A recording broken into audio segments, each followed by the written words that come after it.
Le bain de sang se poursuit à Gaza. Le nombre des victimes ne cesse d'augmenter. Face à ce massacre des civils, l'administration américaine déclare soutenir toujours Israël et son armée dans leurs actions dans la bande de Gaza. D'ailleurs, le président américain a clairement fait comprendre au Hamas que s'il ne libérait pas tous les otages, il vivrait un enfer.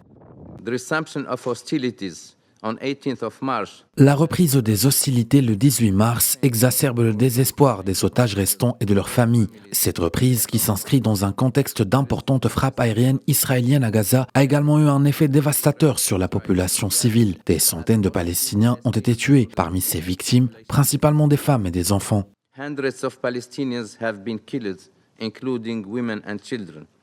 L'armée israélienne a interdit dans la matinée de jeudi toute circulation sur la route Salah ad-Din, principal axe routier courant du nord au sud de la bande de Gaza. Cette interdiction a lieu après avoir annoncé la veille le lancement d'opérations militaires terrestres ciblées dans le territoire palestinien. Des chars israéliens se sont donc déployés au carrefour Netzarim après le retrait des forces spéciales de sécurité américaines mercredi matin. L'armée israélienne a affirmé jeudi avoir tué le chef de la sécurité intérieure du Hamas à Gaza. Elle a également appelé les habitants de la zone de Bani Souheila, dont le sud, à évacuer en prévision d'une frappe aérienne.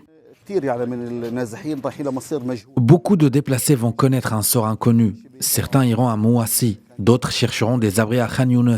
Mais tout le monde est en route vers un destin inconnu parce que le minimum vital n'existe pas dans ces régions. Imaginez donc à quel point la situation est catastrophique et tragique pour les déplacés. Nous espérons que les négociations reprendront et que la guerre prendra fin. De son côté, le Hamas a affirmé avoir tiré des roquettes sur Tel Aviv jeudi dans une première riposte au nombre croissant de civils tués dans la bande de Gaza. Les bombardements israéliens massifs ont brisé le calme relatif qui régnait à Gaza depuis le début du cessez-le-feu après 15 mois d'une guerre sanglante.